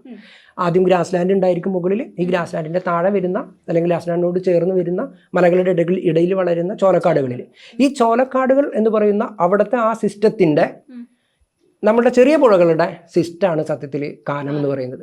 ഈ കാനത്തിൻ്റെ ഒരു പ്രത്യേകത, കാനത്തിൽ വെള്ളം ഒഴുകി വരുന്നു, അവിടെ ഒരു നല്ല ചെരുവിലേക്ക് കൂടെ ആയിരിക്കും ആദ്യം വരിക. ഈ ചെരുവ് വന്നിട്ട് ഒരു സമതല പ്രദേശത്തേക്ക് എത്തും. ഈ ചെരുവില്ലാത്ത പ്രദേശത്ത് എത്തുന്നതോട് കൂടിയിട്ട് വെള്ളം കുത്തി വീണുകൊണ്ട് അവിടെ ഒരു നാച്ചുറൽ ആയിട്ടുള്ള ഒരു തടാകം രൂപപ്പെടും. വലിയ തടാകമായിട്ടൊന്നും ചിന്തിക്കരുത്, ഒരു 1-2 ഹെക്ടർ വരുന്ന ഒരു തടാകമായിട്ട് ഇത് മാറും. ഈ ഒരു തടാകത്തിൽ എല്ലാ കാലത്തും വെള്ളമുണ്ടാവും. ഇവിടുത്തെ പുഴകളുടെ പ്രത്യേകത എന്ന് പറയുന്നത്, ചരിത്രത്തിൽ ഈ പുഴകളൊക്കെ തന്നെ പെരിനിയിലായിരുന്നു. അത് വർഷം മുഴുവൻ വെള്ളമുള്ള പുഴകളായിരുന്നെങ്കിലും നിലവിൽ അവസ്ഥ എന്താണെന്ന് ചോദിച്ചു കഴിഞ്ഞാൽ വേനൽക്കാലം ആയിക്കഴിഞ്ഞാൽ വെറ്റി വരളുന്ന പുഴകളാണ്. പക്ഷേ എത്ര വെറ്റി വരണ്ടാലും ഞാൻ ഇത് പറയുന്ന ഈ കാനത്തിന് താഴെ വരുന്ന ഈ ഒരു തടാകത്തിൽ, അതൊരു ചതുപ്പ് കാടുകൾ ഒക്കെ ആയിട്ട് രൂപപ്പെട്ടിട്ടുള്ള ആ തടാകത്തിൽ വെള്ളമുണ്ടാവും. ഇവിടെയുള്ള ജീവികൾക്ക് മുഴുവൻ ആശ്രയം എന്ന് പറയുന്നത് ഈ വെള്ളമാണ്. അതുകൊണ്ട് തന്നെ ഈ കാനത്തിലാണ് ഏറ്റവും കൂടുതൽ ജൈവവൈവിധ്യം ഈ ഒരു പ്രദേശത്ത് കാണുന്നത്. 2ാം സ്ഥാനം നിൽക്കുന്നത് കാവുകളാണ്. 3ാം സ്ഥാനം നിൽക്കുന്നത് കുതിരികൾ എന്ന് പറഞ്ഞിട്ടുള്ള ഒരു എക്കോ സിസ്റ്റം ഉണ്ട്. 4ാം സ്ഥാനം 3ാം സ്ഥാനത്തിനൊപ്പം ഇതിനോടൊപ്പം തന്നെ നിൽക്കുന്നതാണ് ചെങ്കൽ പരപ്പുകളിലായിട്ടുള്ള ലാറ്ററൈറ്റ് എക്സ്പോസ്ഡ് സിസ്റ്റം എന്ന് പറഞ്ഞിട്ടുള്ളത്. ജൈവവൈവിധ്യത്തിൻ്റെ കാര്യം പരിഗണിച്ചാൽ ഏറ്റവും പ്രാധാന്യമുള്ള സ്ഥലങ്ങളാണിത്. പക്ഷെ നമ്മളുടെ ഒരു മാപ്പിംഗ് സിസ്റ്റം പ്രകാരം, അല്ലെങ്കിൽ നമ്മളുടെ ഒരു ക്ലാസിഫിക്കേഷൻ പ്രകാരം ഈ പ്രദേശം മൊത്തം വേസ്റ്റ് ലാൻഡാണ്. വേസ്റ്റ് ലാൻഡ് ആയിട്ടുള്ള, അതിന് ഊഷര ഭൂമികൾ മൊത്തം അതിനെ ഗുണപ്രദമാക്കിയിട്ട് കൺവെർട്ട് ചെയ്യാനായിട്ട് ഗവൺമെൻറ് പ്രോത്സാഹനം കൊടുക്കുന്ന ഇതാണ് നയം, നമ്മുടെ നയം. തീർച്ചയായിട്ടും അത് ഗവൺമെൻറ്റിനെ തെറ്റു പറയാനായിട്ട് കഴിയില്ല. നമുക്ക് കൂടുതൽ പ്രൊഡക്ഷൻ ഉണ്ടാവണം, കൂടുതൽ ഉൽപ്പാദനം ഉണ്ടാവണം. അതുകൊണ്ട് വേസ്റ്റ് ലാൻഡാണ് റിക്ലെയിം ചെയ്യുന്നതെങ്കിൽ ഒരു പക്ഷേ ഗവൺമെൻറ്റിൻ്റെ സപ്പോർട്ട് കൂടി അതിന് ഉണ്ടാവും. ഈ നയം ഇല്ലാതാക്കുക, ഞാൻ നേരത്തെ പറഞ്ഞ പരിസ്ഥിതി സംബന്ധമായിട്ട് ഏറ്റവും പ്രാധാന്യമുള്ള ഇവിടുത്തെ പ്രദേശങ്ങളെയായിരിക്കും ഇല്ലാതാക്കുക. അതിനുള്ള തെളിവുകൾ നിങ്ങൾക്ക് ഈ ഒരു നദീതടത്തിൽ, ഈ നദീതടം നോർത്ത് കേരളയിൽ നിങ്ങൾ സഞ്ചരിച്ചാൽ സുഖമായിട്ട് കാണാനായിട്ട് പറ്റും. പണ്ട് കാലത്ത് ഈ ലാട്രൈറ്റ്, പ്രത്യേകിച്ച് ലാട്രൈറ്റ് എക്സ്പോസ്ഡ് ഏരിയ, അല്ലെങ്കിൽ ചെങ്കൽ പരപ്പുകളിൽ പണ്ട് കാലത്ത് നമുക്ക് കൃഷി സാധ്യമായിരുന്നേ ഇല്ല. കാരണം ലാട്രൈറ്റിൻ്റെ ഒരു പ്രത്യേകത എന്ന് പറയുന്നത്, ലാട്രൈറ്റ് എപ്പോൾ വായുവിൽ എക്സ്പോസ് ആവുന്നോ അത് ഉറയ്ക്കാനായിട്ട് തുടങ്ങും. ഓരോ വർഷം കൂടുന്തോറും ഇതിൻ്റെ മുകൾ പരപ്പിൻ്റെ കട്ടി കൂടിക്കൊണ്ടേയിരിക്കും. അതുകൊണ്ട് നമ്മുടെ സാധാരണ ഒരു കാർഷിക ഉപകരണം കൈക്കോട്ട് കൊണ്ടോ അല്ലെങ്കിൽ പിക്കാസ് കൊണ്ടോ ഇതൊന്നും കൊത്തി മാറ്റാനോ ഇളക്കാനോ സാധിക്കില്ല. അതുകൊണ്ട് തന്നെ ഈ ഒരു പ്രദേശത്ത് കൃഷി ആ ഒരു സമയത്ത് സാധ്യമായിരുന്നേ ഇല്ല. നമ്മൾ കാലം മാറുന്നു. നമ്മൾ നേരത്തെ ലാൻഡ് സ്ലൈഡിൻ്റെ ഒരു സമയത്ത് പറഞ്ഞതുപോലെ തന്നെ ഇവിടെ ഇപ്പോൾ വരുന്നത് JCBകൾ വരുന്നു, വലിയ മെഷീനുകൾ വരുന്നു. അവരെ സംബന്ധിച്ചിടത്തോളം ഈ ഒരു ലാട്രൈറ്റിൻ്റെ കട്ടി അല്ലെങ്കിൽ ആ ഒരു പരപ്പിൻ്റെ ഒരു ബലമൊന്നും ആ മെഷീനെ സംബന്ധിച്ചിടത്തോളം ഒരു പ്രശ്നമേ അല്ല. ഈ ഒരു ലാട്രൈറ്റ് മൊത്തം അവർ വരണ്ടി മാറ്റപ്പെടുന്നു. ഗവൺമെൻറ് അതിന് സപ്പോർട്ടാണ്. കാരണം വേസ്റ്റ് ലാൻഡാണ്, വേസ്റ്റ് ലാൻഡ് റിക്ലെയിം ചെയ്യാം. ഗവൺമെൻറ്റിന് ഒരു പക്ഷേ റബ്ബർ ബോർഡ് അവർക്ക് സബ്സിഡിയും വേണമെങ്കിൽ കൊടുക്കാം. ഈ ഒരു പ്രദേശം മൊത്തം ഇവർ മാറ്റുന്നു. ഈ ചെങ്കൽ പരപ്പ് എന്ന് പറയുന്നത് മൊത്തം മാറ്റിയതിന് ശേഷം കുറച്ച് മണ്ണ് കൊണ്ടുവന്നിട്ട് ഈ ഒരു പ്രദേശത്ത് ഫില്ല് ചെയ്യുന്നു. മാറ്റിക്കഴിഞ്ഞാൽ അവിടെ ഒരു കുഴിയാകും, നിങ്ങൾക്കറിയാലോ, കുഴിയാകുന്നു. അവിടെ എവിടെ നിന്നെങ്കിലും കുറച്ച് മണ്ണ് കൊണ്ടുവന്നിട്ട് ഫില്ല് ചെയ്യുന്നു. പിന്നെ ഈ ചെങ്കലിൻ്റെ ഒരു പ്രത്യേകത എന്ന് പറയുന്നത് താഴം കൂടുന്തോറും ഇതിൻ്റെ കട്ടി കുറഞ്ഞു വരും. റബ്ബർ പോലുള്ള ഒരു വിളക്ക് ആ കട്ടിയിൽ നിൽക്കാനായിട്ട് പറ്റും. അത്യാവശ്യം ചൂട് ഒക്കെ താങ്ങുന്ന ഒരു വിളയാണ് റബ്ബർ എന്ന് പറയുന്നത്. ഈ പ്രദേശം മൊത്തം റബ്ബർ കൃഷിയായിട്ട് മാറ്റപ്പെടുന്നു. മൈനിങ് മറ്റൊരു ഭാഗത്ത് നടക്കുന്നുണ്ട്. ചെങ്കൽ മടകൾ ആയിട്ട് നടക്കുന്നുണ്ട്. പക്ഷെ അത് ഇത്രയും കട്ടിയുള്ള പ്രദേശത്ത് നടക്കില്ല. കട്ടി കുറഞ്ഞ പ്രദേശങ്ങളിലാണ് ചെങ്കൽ മടകൾ നടക്കുക. അതിനും ഇപ്പോൾ ഈ പറയുന്ന JCBകളുടെ സപ്പോർട്ടുണ്ട്. മുകളിലുള്ള നല്ല കട്ടിയുള്ള ഭാഗം മാറ്റിക്കഴിഞ്ഞാൽ അതിന് താഴെയുള്ള ഭാഗത്ത് ഇവർക്ക് ചെങ്കൽ മടയും കൂടി നടത്താം. ചെങ്കൽ മട നടത്തിയതിന് ശേഷം ഒരു നിശ്ചിത ഒരു 6 അടി 7 അടി താഴ്ചയാകുന്ന കൂടി അതിൻ്റെ മുകളിൽ മണ്ണിട്ടിട്ട് വീണ്ടും ഇവർക്ക് റബ്ബർ നടാവുന്ന അവസ്ഥയിലേക്ക് എത്തിയിട്ടുണ്ട്. എന്താണ് ഇതുകൊണ്ടുണ്ടാവുന്ന വലിയൊരു പ്രശ്നം? ഒന്ന്, ജൈവവൈവിധ്യം നഷ്ടപ്പെടുന്നു എന്നുള്ള കാര്യത്തിൽ ഞാൻ സൂചിപ്പിച്ചല്ലോ. ജൈവവൈവിധ്യം നഷ്ടപ്പെടാം. പിന്നീടുണ്ടാകുന്ന വലിയൊരു പ്രശ്നം അത് ഹൈഡ്രോളജിയായിട്ട് ബന്ധപ്പെട്ട ഒരു പ്രശ്നമാണ്. ഈ ചെങ്കൽ പരപ്പുകളുടെ അല്ലെങ്കിൽ ലാട്രൈറ്റിൻ്റെ ഒരു വലിയ ഗുണം എന്ന് പറയുന്നത് ഇത് വെള്ളം ധാരാളം ശേഖരിച്ചു വെക്കും എന്നുള്ളതാണ്. ഇതിൽ ധാരാളം, നിങ്ങൾ ലാട്രൈറ്റ് കണ്ടിട്ടുള്ളവർക്കറിയാം, ചെങ്കൽ കണ്ടിട്ടുള്ളവർക്കറിയാം, ധാരാളം പോറുകൾ ഉണ്ടായിരിക്കും, ധാരാളം സുഷിരങ്ങൾ ഉണ്ടായിരിക്കും. ഈ സുഷിരങ്ങളിലൂടെ വെള്ളം ഇറങ്ങി വരുന്നു. ഈ സുഷിരങ്ങൾ മൊത്തം ഒരു സ്പോഞ്ച് പോലെ, കാണുമ്പോൾ കട്ടിയുണ്ടെന്ന് വെച്ചാലും പക്ഷേ ഒരു സ്പോഞ്ച് പോലെ ഇത് പ്രവർത്തിക്കും. അതുകൊണ്ട് തന്നെ പെയ്യുന്ന മഴ വെള്ളം ധാരാളം ശേഖരിച്ചതിന് ശേഷം മാത്രം ഉറവുകളായിട്ട് മാത്രമാണ് ഈ പ്രദേശത്ത് നിന്ന് വെള്ളം നേരത്തെ പറഞ്ഞ കാനത്തിലൂടെ, പുഴകളിലൂടെ പുറത്തു പോയിക്കൊണ്ടിരുന്നത്. ഈ ഒരു മണ്ണിൻ്റെ ഈ ലാട്രൈറ്റിൻ്റെ ഈ മുകൾ ഭാഗം മാറി ഇങ്ങനെ കൃഷിയാവുന്നതോടുകൂടി മണ്ണിൻ്റെ ഈ ലാട്രൈറ്റിൻ്റെ വെള്ളം ശേഖരിക്കാനുള്ള ഈ കപ്പാസിറ്റി വലിയ തോതിൽ മാറ്റം വരും. ആദ്യ മഴയിൽ തന്നെ ഇവിടെ ഈ പ്രദേശം മൊത്തം പൂരിതമാവുകയും ഒന്നില്ലെങ്കിൽ ഇത് ഓവർഫ്ലോ ചെയ്തിട്ട് നമ്മൾ പറയും സർഫസ് വാട്ടറായിട്ട് ഇത് മാറും, സർഫസ് റൺ ഓഫ് ആയിട്ട് മാറും. അതാണ് ഇപ്പോൾ നടന്നുകൊണ്ടിരിക്കുന്ന കുറേ സമീപകാലത്ത് തന്നെ അവിടെ ഉണ്ടായിട്ടുള്ള ഒരു വെള്ളപ്പൊക്കത്തിൻ്റെയും ഒക്കെ ഒരു റീസൺ എന്ന് പറയുന്നത് ഇതാണ്. അതായത് പെയ്യുന്ന മഴ അവിടെ തങ്ങി നിൽക്കാതെ, ശേഖരിക്കാതെ ഉടനെ തന്നെ റൺ ഓഫ് ആയിട്ട് മാറുകയും പുഴകളിൽ എത്തുകയും ചെയ്യുന്നു എന്നുള്ളതാണ്. തീർച്ചയായിട്ടും വെള്ളപ്പൊക്കമായിട്ട് പറയുമ്പോൾ നമ്മളുടെ കാലാവസ്ഥാ വ്യതിയാനം പറയണം. തീർച്ചയായിട്ടും മഴയുടെ അളവ് കൂടുന്നുണ്ട്. മഴയുടെ അളവ് കൂടുന്നു. മഴ ശേഖരിച്ചു വെക്കാനുള്ള മണ്ണിൻ്റെ അല്ലെങ്കിൽ ആ പ്രദേശത്തിൻ്റെ ശേഷി കുറയുന്നു. ഇത് രണ്ടും കൂടി വരുമ്പോൾ ഇതൊരു വലിയൊരു എഫക്റ്റായിട്ട് മാറും. ഈ പറയുന്ന വെള്ളപ്പൊക്കങ്ങളോ പ്രശ്നങ്ങളോ മാറും. ഇനി അടുത്ത ഒരു ലെവലിലേക്ക് വരികയാണെങ്കിൽ ഞാൻ നേരത്തെ സൂചിപ്പിച്ചു, കാനങ്ങളാണ് ഏറ്റവും കൂടുതൽ ജൈവവൈവിധ്യമുള്ള പ്രദേശം. സേക്രഡ് ഗ്രോവ്സ് എന്ന് പറയുന്ന നമ്മളുടെ കാവുകൾക്ക് മതപരമായിട്ടോ അല്ലെങ്കിൽ വിശ്വാസപരമായിട്ടോ ഒരു സംരക്ഷണം കിട്ടുന്നുണ്ട് ആ ഒരു പ്രദേശത്ത്. നിങ്ങൾക്കറിയാം, സേക്രഡ് ഗ്രോവ്സ് എന്ന് പറയുന്നത് തന്നെ പണ്ട് കാലത്ത് കാട് വെട്ടിമാറ്റുന്ന ഒരു സമയത്ത് ഈ പ്രദേശം മൊത്തം കാടായിരുന്നു എന്നുള്ളതിൻ്റെ ഏറ്റവും വലിയ തെളിവാണ് ആ പ്രദേശത്തെ സേക്രഡ് ഗ്രോവ്സ് എന്ന് പറയുന്നത്, നമ്മുടെ കാവുകൾ എന്ന് പറയുന്നത്. എന്തുകൊണ്ടോ കാരണങ്ങൾ കൊണ്ട്, വിശ്വാസപരമായിട്ടായിരിക്കാം, അല്ലെങ്കിൽ അന്നത്തെ ആൾക്കാർക്ക് ഉണ്ടായിട്ടുള്ള പ്രകൃതി ബോധങ്ങൾ കൊണ്ടായിരിക്കാം, ആ ഒരു പ്രദേശത്ത് വെട്ടാതെ നിർത്തിയിട്ടുള്ള ഈ കാവുകൾ ഇപ്പോഴും നിലവിലും വലിയ ഒരു ജനങ്ങളുടെ ഒരു സംരക്ഷണം കിട്ടുന്നുണ്ട്. വിശ്വാസമാണ് അതിൽ പ്രാധാന്യം, ഓക്കെ. പക്ഷേ കാനങ്ങൾക്ക് ഈ ഒരു സംരക്ഷണവും ഇല്ല എന്നുള്ളതാണ് ഏറ്റവും സത്യമായിട്ടുള്ളൊരു വസ്തുത. അതുകൊണ്ടാണോ എക്കോ ഗ്രൂപ്പ് എന്ന് പറഞ്ഞൊരു കൺസെപ്റ്റ് ആണ്. അതുകൊണ്ട് ഞങ്ങൾ ഇത് മനസ്സിലാക്കിയും പല കാനങ്ങളും ഞങ്ങളുടെ കവായ് റിവർ ബേസിനിൽ ആകെ 3 കാനങ്ങളാണുള്ളത്. വണ്ണാത്തി കാനം ആണ് അതിൽ ഏറ്റവും പ്രധാനപ്പെട്ട ഒരു കാനം. ഈ കാനം പോലും ഒന്നില്ലെങ്കിൽ പുറമ്പോക്ക് ഭൂമിയായിട്ടാണ് വരുന്നത്. അതല്ലെങ്കിൽ പിന്നെ വരുന്നത് ഏതെങ്കിലും പ്രൈവറ്റ് പ്രോപ്പർട്ടിയുടെ ഭാഗമായിട്ടായിരിക്കും വരുന്നുണ്ടാവുക. അതുകൊണ്ട് തന്നെ ഒരു സംരക്ഷണവും നിലവിൽ, ഒരു ഒഫീഷ്യൽ സംരക്ഷണവും നിലവിൽ ഈ കാനങ്ങൾക്ക് ലഭ്യമല്ല എന്നുള്ളത് ഒരു വസ്തുതയാണ്. ചില കാനങ്ങൾക്ക് അവിടുത്തെ പ്രദേശവാസികൾ ഇതിൻ്റെ ഒരു കാനത്തിൻ്റെ ഒരു പ്രാധാന്യം മനസ്സിലാക്കിക്കൊണ്ട് അവിടെ യുവജന സംഘടനകളുടെയൊക്കെ ചില സംരക്ഷണങ്ങൾ നൽകുന്നുണ്ട് എന്നല്ലാതെ ഈ ഒരു കാനം പോലും സംരക്ഷിക്കാനായിട്ട് നമ്മളുടെ ഒരു വ്യവസ്ഥയും ഇല്ല. അത് ആ ഒരു പ്രദേശത്തിൻ്റെ വലിയൊരു പ്രശ്നമാണ്. ഇത് തന്നെ ഞാൻ ഒരു സംരക്ഷണം ഇല്ലാത്തത് കൊണ്ട് തന്നെ പല കാനങ്ങളും വേസ്റ്റ് കൊണ്ട്, സോളിഡ് വേസ്റ്റ് കൊണ്ട് തള്ളാനും, അതുപോലെ തന്നെ ഈ നേരത്തെ പറഞ്ഞ മണ്ണ് വലിച്ചെടുക്കുന്ന പാറ ലാട്രേറ്റ് മാന്തി എടുക്കുന്ന ലാട്രേറ്റ് അത് വേസ്റ്റാണ്, അത് എവിടെയെങ്കിലും കൊണ്ട് തള്ളണം. അത് തള്ളാനുമൊക്കെയുള്ള മേഖലയായിട്ട് ഇത്രയും പ്രാധാന്യമുള്ള ഒരു സിസ്റ്റം മാറിക്കൊണ്ടിരിക്കുകയാണ്.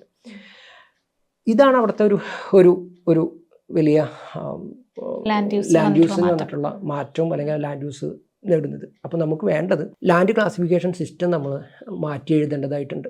ഞങ്ങളുടെ പഠനത്തിൻ്റെ ഭാഗമായിട്ട് ഞങ്ങൾ അത് തന്നെയാണ് ചെയ്തിട്ടുള്ളത്. 8ഓ 9ഓ ക്ലാസ്സുകളിലാണ് നമ്മൾ നിലവിൽ ഉള്ള ലാൻഡ് യൂസ് ബോർഡിൻ്റെയും ആയിട്ടുള്ള ലാൻഡ് ക്ലാസിഫിക്കേഷൻ സിസ്റ്റത്തിൽ ഈ ഒരു മൊത്തം പ്രദേശം വരുത്തുന്നൊരു സമയത്ത് ഞങ്ങൾ ഈ മൊത്തം പ്രദേശത്തെ 32 ലാൻഡ് ക്ലാസ് ആയിട്ടാണ് തിരിച്ചിട്ടുള്ളത്. അതിലേറെ ഏറ്റവും പ്രാധാന്യം നമ്മൾ കൊടുത്തിരിക്കുന്നത് ഞാൻ നേരത്തെ പറഞ്ഞ പോലെ ക്രിട്ടിക്കൽ എക്കോസിസ്റ്റം എന്നുള്ള നിലയിൽ കാനത്തിന് 1ാം സ്ഥാനം കൊടുത്തിട്ടുണ്ട്, 2ാം സ്ഥാനം സേക്രഡ് ഗ്രൂവ്സിന് കൊടുത്തിട്ടുണ്ട്, 3ാം സ്ഥാനം ചെങ്കൽപ്പരപ്പുകൾക്ക് കൊടുത്തിട്ടുണ്ട്. മറ്റൊരു എക്കോസിസ്റ്റം ആണ് തീരെ അതിനും എന്താ പറയുക, അവിടുത്തെ പണ്ടത്തെ ജനങ്ങൾക്ക് നല്ല പരിചിതമായിരുന്നൊരു സിസ്റ്റം, പക്ഷേ ഇന്നത്തെ അതിൻ്റെ പ്രാധാന്യം പതുക്കെ ഇല്ലാതായി തീർന്നിട്ടുള്ള ഒരു സിസ്റ്റമാണ്. അതിൻ്റെ പേര് കുതിര് എന്നാണ്. കുതിര് അറിയാമായിരിക്കും അവർ. പക്ഷേ അതായത് പണ്ട് കാലത്ത് വലിയ പാടശേഖരങ്ങളിൽ മുകളിൽ നിന്ന് എക്കൽ വന്നൊഴുകുകയും, പാടശേഖരങ്ങളൊക്കെ തന്നെ ഒരു പുഴയുടെ ഭാഗമാണ്. ഇപ്പോൾ കവായി പുഴയിലേക്ക് വരുന്നൊരു സമയത്താണെങ്കിൽ കുനിയൻ പാടശേഖരം ആണ് ഇതിൻ്റെ ഒരു ഭാഗമായിട്ട് വരുന്നത്. വലിയ പാടശേഖരങ്ങളിൽ നിന്ന്, മലകളിൽ നിന്ന് ഒഴുകി വരുന്ന എക്കൽ ഈ പാടശേഖരങ്ങളിൽ വന്ന് അടിയും.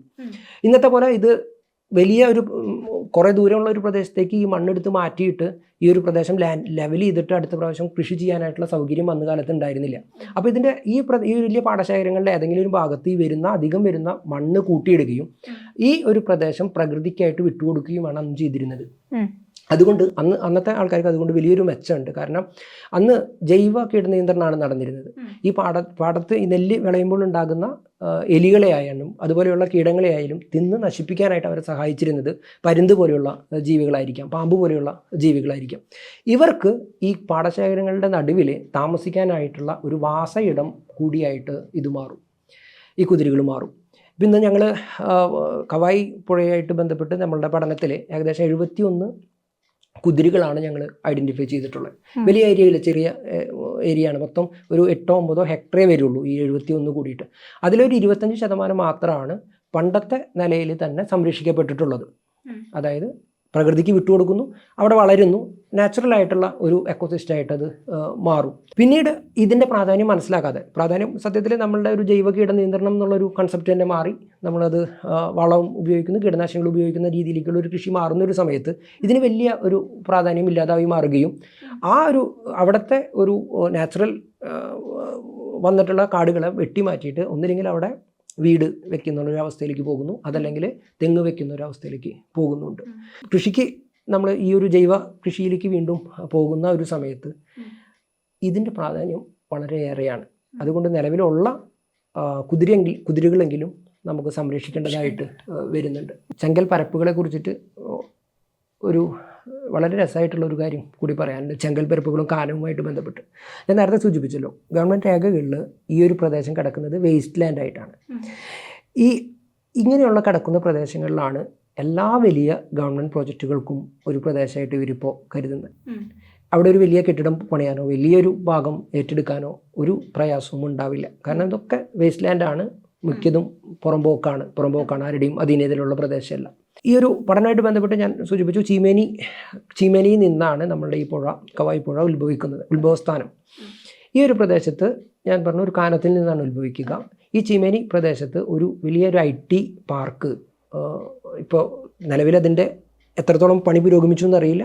ഞങ്ങളുടെ PhD ചെയ്യുന്നൊരു സമയത്ത് പണി ആരംഭിച്ചു കൊണ്ടിരിക്കുന്ന ഒരു സ്റ്റേജ് ആയിരുന്നു. വലിയ IT പാർക്ക് വരുന്നത് 100 ഏക്കറോളം സ്ഥലം ആണ് അവർ ഏറ്റെടുത്തിട്ട് വരുന്നത്. ഈ ഒരു പ്രദേശം ആദ്യം ഇവർ ചെയ്തത് ഇവിടുന്ന് തന്നെ വെട്ടുകല്ല് മുറിച്ചു മാറ്റിയിട്ട് ഈ പ്രദേശം മൊത്തം ഒരു വലിയ മതിൽ തീർക്കുകയാണ് ചെയ്തിട്ടുള്ളത്. ഒരു പ്രദേശം സന്ദർശിക്കുന്നവർക്ക് അറിയാം, IT പാർക്ക് വലിയ മതിൽ. ജീവികളുടെ യാത്ര, ഞാൻ നേരത്തെ സൂചിപ്പിച്ചു, ചെങ്കൽപ്പരപ്പുകൾ വലിയ ജൈവവൈവിധ്യമുള്ളതാണ്. അതിൽ ഇൻക്ലൂഡിങ് മാമൽസ് ഉണ്ട്, റെപ്റ്റൈൽസ് ഉണ്ട്, ഇതെല്ലാം ഉണ്ട്. ഇവരുടെ യാത്രേനെ തന്നെ ആദ്യം തന്നെ തടയാണ്. ഇവരുടെ സ്വതന്ത്ര സഞ്ചാരം പോകുന്നു. കാരണം 100 ഹെക്ടർ പ്രദേശം മൊത്തം വലിയ മതിലാക്കിയിട്ട് തിരിക്കുന്നു എന്നുള്ളൊരു പ്രതിഭാസം. രണ്ടാമത് ഇവർ ചെയ്തിട്ടുള്ളൊരു കാര്യം, ഇവരുടെ കോമ്പൗണ്ടിലെ കൂടെ ഒഴുകുന്ന കാനം, ഞാൻ നേരത്തെ സൂചിപ്പിച്ചു, കാനം എൻഡ് ചെയ്യുക ഒരു തടാകത്തിലായിരിക്കും. ഈ തടാകം അവർ മൊത്തം മാന്തി വലിയൊരു കോളാക്കിയിട്ട് മാറ്റി. ഈ ഒരു പ്രൊജക്റ്റിലേക്ക് ആവശ്യമായിട്ടുള്ള എല്ലാ വാട്ടറും കൺസപ്ഷനും നടക്കുന്നത് ഇതിൽ നിന്നാണ്. എന്താണ് സംഭവിച്ചത്? കവായി പുഴ ഉത്ഭവിക്കുന്നത് ഉത്ഭവ പ്രദേശം തന്നെ ഇല്ലാതാക്കിയിരിക്കുകയാണ്.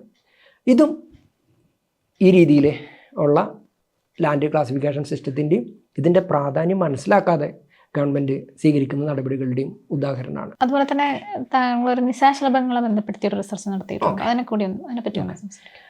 നിശാശലഭം, ഇത്തരം ഒരു ഭൂപ്രദേശത്ത് നിശാശലഭത്തെക്കുറിച്ച് പഠിക്കാം എന്നുള്ളതും നമുക്ക് വളരെ സന്തോഷം നൽകുന്ന ഒരു കാര്യമായിരുന്നു.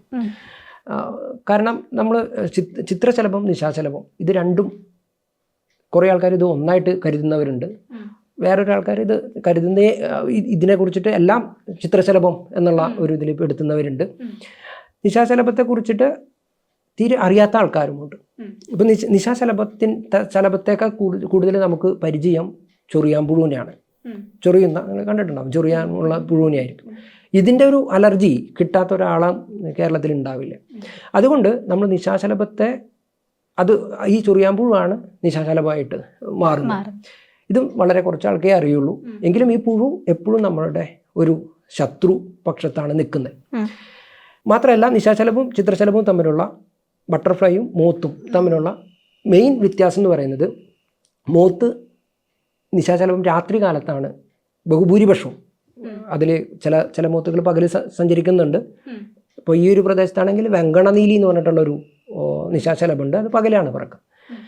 പക്ഷേ ബഹുഭൂരിപക്ഷം 90-95% നിശാശലഭങ്ങളും രാത്രിയാണിത് പറക്കുക. രാത്രിയാണ് ഇത് ആക്റ്റീവ് ആവുക. ബാക്കി പകൽ സമയം മുഴുവൻ ഇത് ഏതെങ്കിലും മരത്തിൻ്റെ ഇലയുടെ അടിയിൽ വിശ്രമിക്കുക എന്നുള്ളതാണ്. അപ്പോൾ രാത്രി സഞ്ചരിക്കുന്ന ജീവികളാണിത്. അതുകൊണ്ട് തന്നെ ഇതിനെക്കുറിച്ചിട്ടുള്ള പഠനങ്ങൾ കേരളത്തിൽ വളരെ കുറവാണ്. മോത്ത് ഡൈവേഴ്സിറ്റിയെ കുറിച്ചിട്ടുള്ള പഠനങ്ങൾ, പ്രത്യേകിച്ച് ഇതുപോലെ വനമില്ലാത്ത ഒരു മേഖലയിൽ, ഔദ്യോഗിക വനമില്ലാത്ത ഒരു മേഖലയിൽ, ഒരു വൈൽഡ് ലൈഫ് സാങ്ച്വറി ഇല്ലാത്ത ഒരു മേഖലയിൽ മോത്തിനെ കുറിച്ചിട്ടുള്ള ഒരു പഠനം എവിടെയും ലഭ്യവുമല്ല. ഈ ഒരു ഇത് വെച്ചിട്ടാണ് നമ്മൾ അവിടുത്തെ മോത്തിനെ കുറിച്ചിട്ട്, നിശാശലഭത്തെക്കുറിച്ച് പഠിക്കാമെന്ന് നമ്മൾ തീരുമാനിച്ചത്. ഞെട്ടിപ്പിക്കുന്ന ഫലമാണ് നമുക്ക് അവിടെ നിന്ന് കിട്ടിയത്. സൈലൻറ്റ് വാലിയിലാണ് ഇതിനു മുമ്പ് നല്ല ഒരു മോത്ത് പഠനം, പോപ്പുലേഷൻ അല്ലെങ്കിൽ മോത്ത് ഡൈവേഴ്സിറ്റി സ്റ്റഡി നടന്നിട്ടുള്ളത്. സൈലൻറ്റ് വാലിയിൽ നിന്ന് റിപ്പോർട്ട് ചെയ്തതിനേക്കാൾ ഏകദേശം ഒരു 50% കൂടുതൽ ഡൈവേഴ്സിറ്റിയാണ് ഞങ്ങൾക്ക് അവിടെ നിന്ന് റിപ്പോർട്ട് ചെയ്യാനായിട്ട് പറ്റിയിട്ടുള്ളത്. 503 സ്പീഷ്യസ് മോത്തുകൾ ഔദ്യോഗികമായിട്ട്, നമ്മൾ 528 സ്പീഷ്യസിനെയാണ് നമുക്ക് വ്യത്യസ്തമായിട്ട് വ്യത്യസ്ത സ്പീഷ്യസുകളെയാണ് നമ്മൾ കളക്ട് ചെയ്തിട്ടുള്ളത്, നമ്മൾ ഫോട്ടോ ചെയ്തിട്ടുള്ളത്. പക്ഷേ അതിൽ പലതും ഓരോ സ്പീഷ്യസ് ആണെന്ന് ശാസ്ത്ര സമൂഹത്തിൻ്റെ ഇടയിൽ വാദമുണ്ടായിരുന്നുകൊണ്ട് 503 സ്പീഷ്യസാണ് ഇപ്പോൾ ഔദ്യോഗികമായിട്ട് അംഗീകരിച്ചിട്ടുള്ളത്. ത്രട്ടൻഡ് ടാക്സ എന്ന് പറഞ്ഞിട്ടുള്ള ജേണലിലാണ് നിങ്ങൾക്ക് അതിൻ്റെ ഒരു ഇത് കിട്ടുക. ഫ്രീ ജേണലാണ്. നിങ്ങൾക്ക് കവായി റിവർ ബേസിനിലെ മോത്ത് എന്ന് പറഞ്ഞിട്ട് അടിച്ചു കഴിഞ്ഞാൽ കിട്ടും. ഏറ്റവും കൂടുതൽ ഇന്ന് ഇന്ത്യയിൽ ഉപയോഗിക്കപ്പെടുന്ന ഒരു പഠനം കൂടിയായിട്ട് അത് മാറിയിട്ടുണ്ട്. റിസർച്ച് ഗേറ്റ് എന്ന് പറഞ്ഞിട്ടുള്ള ഒരു ഇതിൽ നമ്മളത് ഇട്ടിട്ടുണ്ട്. 6000-ലേറെ റീഡാണ് ആ ഒരു ഇതിന് വരുന്നത്. ഇത്രയും ചെറിയൊരു പ്രദേശത്ത് ഇങ്ങനെ ഒരു പേപ്പറിന് അത്രയും കൂടുതൽ ഒരു റീഡ് വരിക എന്നുള്ളത് വലിയൊരു ഒരു കാര്യമാണ്. ഏറ്റവും കൂടുതൽ ഇന്ന് അത് നോക്കുന്നുണ്ട്. അതിൽ ഏറ്റവും പ്രാധാന്യം ഔദ്യോഗികമായിട്ടുള്ള രേഖകളിൽ ഒരു സ്ഥലം പോലും അവിടെ വനായിട്ടില്ല. അപ്പോൾ അതിൽ നിന്ന് ഞങ്ങൾ ഉൾക്കൊണ്ട മറ്റൊരു കാര്യം എന്ന് പറയുന്നത്, നമുക്ക് കേരളത്തിൻ്റെ, പ്രത്യേകിച്ച് കേരളത്തിൻ്റെ കാട് എന്നുള്ള ഒരു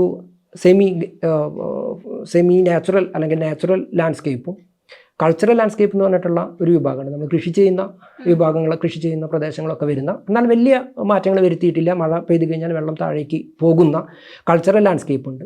അതുപോലെ തന്നെ ആർട്ടിഫിഷ്യൽ ലാൻഡ്സ്കേപ്പ് ഉണ്ട്, നിർമ്മിത പ്രദേശം എന്നൊക്കെ പറഞ്ഞിട്ടുള്ള നമ്മൾ അർബൻ ഏരിയ വരുന്ന റോഡുകൾ വരുന്ന മഴ പെയ്ത് കഴിഞ്ഞാൽ വെള്ളം താഴാത്ത പ്രദേശങ്ങളെ ഉണ്ട്.